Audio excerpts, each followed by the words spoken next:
Is same-sex love really against Indian culture, or have we simply forgotten our own history? Let me ask you something. When you think of Khajuraho temples, what comes to your mind? Most people say erotic sculptures, but almost no one talks about what those carvings actually represent, including scenes of same-sex intimacy. So, if we had public temples celebrating it 1,000 years ago, how did we go from acceptance to criminalization? Let's travel back through time and laws to uncover the truth. Hey everyone, welcome back to the channel where law meets life in the most unexpected ways. Today's episode is not just a legal guide, it's a journey into our cultural memory. We are diving deep into one of most debated issues in India. Are same-sex relationships really against Indian culture? Stick around because by the end of this video, you'll not only understand the law but also uncover a powerful truth about our own identity. Let's address the elephant in the room. The phrase, this is not Indian culture gets thrown around a lot. But have we ever asked whose version of Indian culture are we talking about? Let's rewind a bit to a time before the British came. In ancient texts like the Kama Sutra, same-sex attraction isn't condemned. It's documented, not just tolerated, but explained. The Kritiva Ramayana, a 15th century Bengali retelling, includes a story where two women raised a child together. And then there's Khajuraho, built between 950 and 1050 AD, where carvings of male-male and female-female intimacy are displayed without shame, not hidden, not erased, celebrated. Now, contrast that with what happened in 1861. The British Raj imposed Section 377 of the Indian Penal Code, criminalizing carnal intercourse against the order of nature. Let that sink in. This law was not Indian, it was imported. A Victorian idea of morality was force-fed to a country that had already figured out how to live with diversity. And this colonial hangover lasted more than 150 years. But in 2018, a historic judgment changed everything. So, why does the cultural argument persist? Here's the truth many don't like to hear.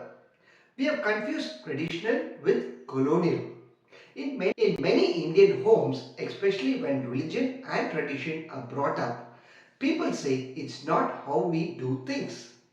But if we look deeper into our temples, our poetry, our folk songs, we'll find a culture that was far more inclusive than we are today. It's the impact of post-colonial morality that created this fear and shame. What the law says now? Let's be clear. Same-sex relationships are not criminal in India anymore. But same-sex marriage still lacks legal recognition. There is no formal legal protection yet under adoption laws, inheritance, or marital rights. We are in a grey zone, a legally decriminalized but socially debated space. But here's where you come in. Why this matters to you. Whether or not you're part of the LGBTQ plus community, this conversation is about more than sexuality. It's about freedom. It's about how history can be misused to shame people and how reclaiming that history can free us, not just legally but emotionally. As citizens, we must ask, do we want to base our moral compass on colonial fear or cultural truth? I recently spoke to a young lawyer from Lucknow who came out to his family after the 2018 judgment. He said, the law didn't just protect me, it gave me the words I needed to explain myself to my parents. That's the power of law combined with truth.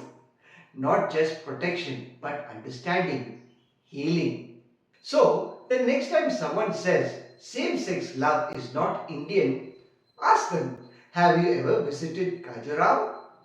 Have you read our scriptures without colonial filters? India's cultural soul has always been complex, layered, and yes, often more inclusive than we admit. We've forgotten that, but we can remember it together. If this video gave you a new perspective, share it with someone who needs to hear. Leave a comment below. What do you think defines Indian culture? And don't forget to subscribe for more stories where law meets life and truth meets courage. Check out our full playlist on cultural laws, history, and rights. It's a goldmine of powerful insights. The links are in the description below. Let's keep the conversation going because reclaiming the truth starts with asking the right questions. Take care. Bye.